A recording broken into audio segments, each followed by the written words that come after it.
صاحب یہ کیا لکھا ہے حلیلہ حلالہ کیا ہے؟ میرے 4 بچے ہیں، طلاق ہو گئی ہے، بیماری کی حالت میں ہم دونوں ساتھ رہنا چاہتے ہیں بچوں کی خاطر۔ دیکھو عورت کو 3 طلاقیں ہو گئیں اور چھوٹے چھوٹے بچے ہیں، تو اسلام نے نا واپس مرد کے پاس جانے پر پابندی لگائی ہے۔ وجہ اس کی ہے کہ عورت کے مزاج میں نرمی ہوتی ہے، مرد طلاقیں دے کے بہلا پھسلا کے دوبارہ رکھے گا، جذبات سے مغلوب ہو کر دوبارہ کیا کرے گا؟ طلاقیں دے گا۔ تو اللہ میاں نے عورت کے فائدے کے لیے قانون بنایا کہ جو آدمی زبان پہ کنٹرول نہیں کر سکتا نا، وہ گھر بھی نہیں بسا سکتا، کیونکہ مرد میں حوصلہ زیادہ چاہیے گھر بسانے کے لیے عورت کی نسبت، سمجھتے ہو؟ کیونکہ طلاق کا اختیار بھی اللہ نے کس کو دیا ہے؟ مرد کو۔ وہ چھوٹی چھوٹی باتوں پہ ایک دم جاتا ہے نا تو وہ پاگل آدمی ہے۔ میرے پاس کتنے کیس آئے، مرد نے 3 طلاقیں دی، عورت نے اہل حدیث سے فتویٰ لے کے دوبارہ رہ لی، اور کہ بھائی اب اس کو احساس ہو گیا ہے، پھر دوبارہ دے دی اس نے۔ یہ کھیل تماشا بناتے ہیں لوگ۔ تو اس لیے اللہ میاں کا جو قانون ہے، مرد نے دے دی تو عورت اللہ کی تقدیر میں راضی ہو، وہ یہ سمجھ لے کہ یہ مرد اللہ کے علم میں میرے لیے بہتر نہیں ہے، تبھی تو اللہ نے مجھے دوبارہ جانے پر پابندی لگائی نا۔ اللہ کا علم کامل ہے، میرا علم کیا ہے؟ ناقص۔ چند دن پہلے ایک شخص آیا، اس نے کہا میرے بہنوئی نے شراب پی کے میری بہن کو 3 طلاقیں دے دی ہیں اور بڑے مسئلے اور یہ وہ، تو بیچارہ رو بھی رہا تھا۔ میں نے کہا یار طلاقیں دے دی اب ختم۔ تو کہنے لگے کہ جی وہ اب بچوں کا کیا ہوگا؟ میں نے کہا شرابی آدمی کیا پالے گا بچوں کو، آپ خود سوچو نا ٹھیک ہے نا۔ وہ رو تو رہے تھے، ظاہر ہے بہن کا گھر اجڑا ہے۔ میں نے کہا آپ کیوں فتوے ادھر ادھر سے لے رہے ہو؟ پوری امت کا اجماع ہے اس پر کہ ہو گئی ہیں ختم، بس اللہ سمجھ لو اسی میں بہتری ہوگی۔ میں نے کہا مجھے بتاؤ، جو آدمی شراب پیتا ہے وہ چاقو بھی تو مار سکتا تھا نا، وہ سر بھی پھاڑ سکتا تھا۔ اس نے کہا مار سکتا نہیں تھا، کئی دفعہ نکالے ہیں نشے میں چاقو، اس نے کئی دفعہ ڈنڈے چلائے ہیں اس نے، اور خطرہ تھا۔ تو میں نے کہا پھر تو اور اللہ کا شکر ادا کرو۔ تبھی قرآن کہتے ہیں عسیٰ ان تکرہوا شیئا ویجعل اللہ فیہ خیرا کثیرا، بہت دفعہ تم کسی چیز کو ناپسند کرتے ہو لیکن اللہ نے اس میں تمہارے لیے خیر رکھی ہوتی ہے۔ جب ایک کام ہو گیا بس اسی میں خیر ہوگی۔ تو اس لیے ایسی خواتین کو چاہیے کہ مرد کو جب اپنی زبان پہ کنٹرول، ہم نے بھی دیکھیں یار ہمارے ماں باپ میں بھی کبھی کبھار ہلکا پھلکا جھگڑا ہوا ہے، اور بعض دفعہ سنگین نوعیت کے بھی ہم نے خاندان میں جھگڑے دیکھے ہیں۔ مرد اتنے آرام سے، جو انسان کا بچہ ہوگا نا، طلاق کا لفظ زبان سے نہیں نکالے گا۔ اتنے پہلے بھی ہوتے تھے نا یہ سب کچھ، بہت کم طلاق ہو، اب تو ذرا سی بات پہ دھڑ دھڑ دھڑ دھڑ۔ تو یار یہ اس میں برداشت ہی نہیں ہے، یہ اس قابل نہیں ہے کہ اس کے پاس بیوی کو رکھا جائے، سمجھتے ہو؟ یہ کل کچھ اور کر دے گا۔ تو اب اس کا حل اسلام نے یہ بتایا ہے کہ اب آپ عدت پوری کر کے کسی بھی مرد سے نکاح کریں بغیر کسی ایگریمنٹ کے، اس سے کوئی ایگریمنٹ نہ ہو کہ میں آپ سے حلالہ کر رہی ہوں آپ مجھے چھوڑ دینا، اور پھر نکاح کرے گا اور میاں بیوی کے ازدواجی تعلقات بھی قائم ہوں گے۔ اللہ نے آپ کو ایک نیا مرد دے دیا آپ کی زندگی میں، آپ اسی کے ساتھ لائف کو انجوائے کریں۔ لیکن اگر آپ کو نہیں سمجھ میں آ رہا وہ مرد، پرانا یاد آ رہا ہے بچوں کی وجہ سے یا کسی بھی وجہ سے، تو شوہر سے طلاق مانگنے میں بھی کوئی حرج نہیں ہے۔ کسی معقول بیس پہ عورت شوہر سے ڈیورس مانگ سکتی ہے، بلا وجہ مانگنا حرام ہے۔ یہاں ایک معقول ریزن ہے، وہ ریزن یہ ہے کہ بھائی مجھے اپنا پرانا شوہر یاد آ رہا ہے، اور اس شوہر کو بھی اچھی خاصی اس کی کھوپڑی ہل گئی ہوگی جب اس کو پتا چلے گا نا جس عورت کو میں نے طلاق دی اس کی فلاں جگہ شادی ہو گئی اور رات بھی گزار لی انہوں نے، اس کا بھی دماغ جو ہے نا ہلے گا، اس کو بھی پتا چلے گا کہ یار یہ جو لفظ میں نے زبان سے نکالا تھا یہ اتنا ہلکا تھا نہیں جتنا ہلکا میں سمجھ رہا تھا۔ سمجھ میں آ رہی ہے بات؟ تو عورت کے لیے پھر نئے مرد سے ڈیورس مانگنے میں، ہم تو مشورہ دیں گے رہے اسی کے ساتھ، لیکن مانگنے میں کوئی حرج نہیں ہے۔ اگر وہ مانگ لیتی ہے تو اس دوسرے مرد کے لیے بہتر یہی ہے کہ اس کو چھوڑ دے، کہ جو بیوی پرانے شوہر کی یادیں دل میں لے کے بیٹھی ہوئی ہے تو وہ تمہارے ساتھ کیا نبھا کرے گی۔ تو مشورہ ہم اس کو بھی دیتے ہیں، یار اگر ڈیورس مانگ رہی ہے تو بہتر ہے نا کہ چھوڑ دو اس کو۔ سمجھ میں آ رہی ہے بات؟ تو وہ اس کو چھوڑ دے، پھر یہ عدت گزار کے جہاں چاہے نکاح کرے، پہلے والے سے بھی کر سکتی ہے، کہیں اور بھی کر سکتی ہے۔ اب دوبارہ جو ہے نا مرد کی زبان سے طلاق کا لفظ اتنی آسانی سے بولو نہیں نکلے گا، یا تو وہ شادی نہیں کرے گا اس سے، اور کرے گا تو 20 دفعہ سوچ سمجھ کے کرے گا۔ اور اگر طلاق میں عورت کا قصور تھا، اس کی کسی غلطی پہ مرد نے 3 طلاقیں دی ہیں، تو عورت نے ایک نیا مرد بھی زندگی میں دیکھ لیا ہے، اس کو اسلام رائٹ دے رہا ہے کہ بھائی نہیں جاؤ، ہم نہیں کہہ رہے دوبارہ، اب نباہ کرنا ہے اسی کے ساتھ۔ تو عورت کو بھی پتا چلے گا، اگر وہ واپس آئے گی تو وہ بھی 100 دفعہ سوچے گی بھائی اب میں نے ایسا کوئی کام نہیں کرنا کہ اس کی زبان سے طلاق کا لفظ نکلے۔ تبھی قرآن کہہ رہا ہے دوبارہ پرانے شوہر کے پاس اسی صورت میں آؤ، ان ظنا یقیما حدود اللہ۔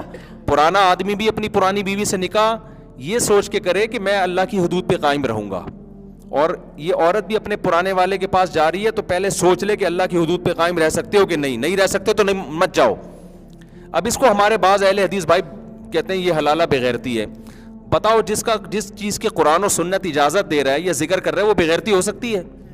مرد نے 3 طلاقیں دے دی, عدت بھی ختم ہو گئی, پوری دنیا میں عورت جہاں بھی شادی کرے, یہ کوئی بغیرتی ہے؟ یہ کسی مرد سے عورت نے شادی کر لی, اب کسی معقول بیس پہ طلاق مانگ رہی ہے, کیا معقول بیس پہ طلاق مانگنا بغیرتی ہے؟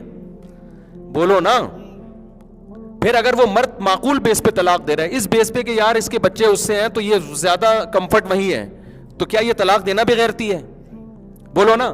پھر جب عدت پوری ہو گئی پھر عورت کہیں بھی شادی کرے تو کیا بغیرتی ہے؟ تو جب کہیں بھی شادی کرنا بغیرتی نہیں تو پرانے والے سے کرنا کہاں سے بغیرتی ہو گیا؟ تو میں اہل حدیث سے پوچھتا ہوں بغیرتی کون سے سٹیپ پہ شروع ہو رہی ہے؟ تو یہ جو حدیث میں حلالے پر لعنت ہوئی ہے, قرآن حلالے کا تذکرہ کر رہا ہے کہ یہ حلالہ جائز ہے, حدیث کہہ رہی ہے حلالہ لعنتی عمل ہے, تو پتہ چلا کہ قرآن کسی اور حلالے کی بات کر رہا ہے اور حدیث کسی اور. حدیث میں جو حلالہ ممنوع ہے وہ جو ایگریمنٹ کر کے ہو, جس کو حدیث میں ایک جو سانڈ کرائے پہ لینا نہیں ہوتا گایوں کے لیے, اس سے تعبیر کیا گیا ہے. کسی بندے سے رابطہ کیا جاتا ہے کہ یار فلاں کی بیوی کو طلاق ہو گئی ہے, تو اس سے شادی کر اور ایگریمنٹ کر کے تو نے شادی کے 1 رات کے بعد اس کو طلاق دینی ہے. یہ جو ایگریمنٹ ہو رہا ہے نا, یہ ایسے جیسے بندہ کرائے پہ لے رہے ہیں آپ, یہ حرام ہے, ناجائز ہے. اگر ایگریمنٹ نہیں ہوتا تو پھر اس کے ناجائز ہونے کی ہمارے پاس کوئی دلیل نہیں ہے, کیونکہ نہ دوسرا مرد پابند ہے کہ وہ طلاق دے, وہ کہتے ہیں میں نہیں دے رہا طلاق آپ کو, تو کیا کر لے گی؟ اور اگر وہ طلاق دے دے, عورت کہے میں پرانے والے کے پاس جا رہی ہوں, پرانا والا کہہ رہا ہے میں نہیں رکھوں گا, یہ امکانات ہے نا.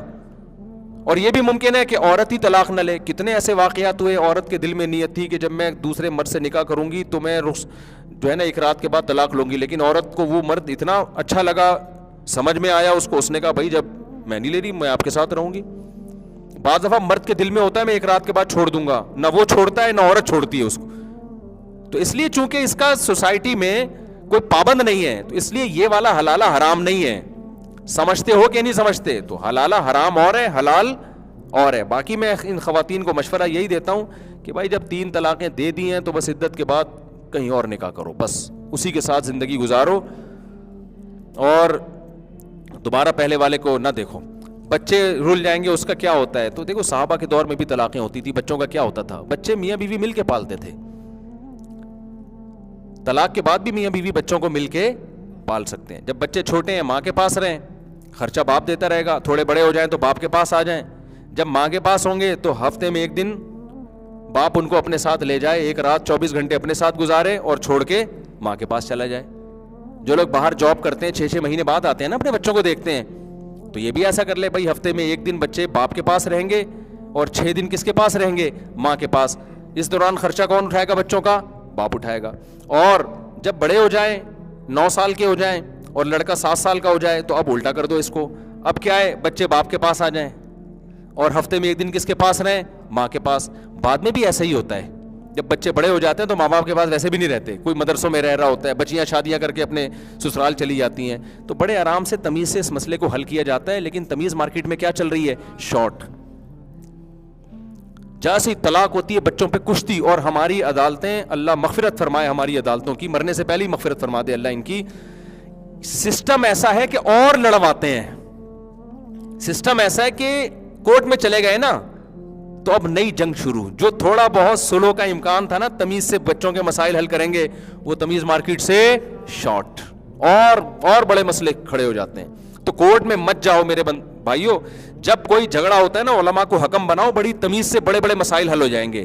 تو طلاق دینا بہت بری چیز ہے, میں اس کو پروموٹ نہیں کر رہا, لیکن اگر ہو جائے تو بڑی تمیز سے بھی مسئلے حل ہو سکتے ہیں. ہو یہ رہا ہے کہ جس کی لاٹھی اس کی بھینس. عورت پاورفل ہے, وہ بچے لے کے مارکیٹ سے شارٹ, اور کورٹ عورت ہی کا ساتھ دے رہی ہوتی ہے اس میں. اور مرد پاورفل ہے تو وہ بچے لے کے مارکیٹ سے شارٹ, عورت ساری زندگی روتی ہے. تو یہ بڑے غلط اصول ہیں ہمارے یہاں. اسلام نہیں ہے نا, اللہ کا خوف نہیں ہے. اگر اللہ کا خوف ہو تو بڑے آرام سے ہو سکتا ہے. تو کوئی بات نہیں, طلاق ہو گئی ہے, کوئی بات نہیں, کا مطلب نہیں کہ جن کی نہیں ہوئی وہ بھی جا کے دے دیں, کوئی بات نہیں بیگم, چلو اگر ہو گئی ہے تو پھر تو ایک کام ہو گیا نا. ہو گیا ہے تو برا ہوا, لیکن اب ہو گیا, ریورس نہیں ہو سکتا نا وہ. تو اب اس کا حل یہی ہے کہ اب بچوں کے بارے میں سوچو, ٹھیک ہے نا. عورت کہیں شادی کرے, بچے دونوں مل جل کے پالے. اور بچے تھوڑے دن ہی بچے رہتے ہیں, بہت جلدی بڑے ہو جاتے ہیں, پتہ ہی نہیں چلتا. آج کل تو ویسی خوراکوں میں ایسی چیزیں ملائی جا رہی ہیں کہ فارمی مرغی 6 مہینے میں اتنی ہو جاتی ہے, تو بچے بھی اب فارمی بن گئے ہیں. وہ پہلے زمانے میں بالغ ہونے میں بڑا ٹائم لگتا تھا, بڑے ہونے میں, اب پتہ نہیں کیا کھا رہے ہیں, ایک دم سے بڑے ہو جاتے ہیں, اور 9 سال میں وہ باتیں کرتے ہیں جو ہمارے دادا 90 سال میں نہیں کرتے تھے. صحیح بتا. تو اس لیے یہ جتنا دور رہے اتنا اچھا ہے.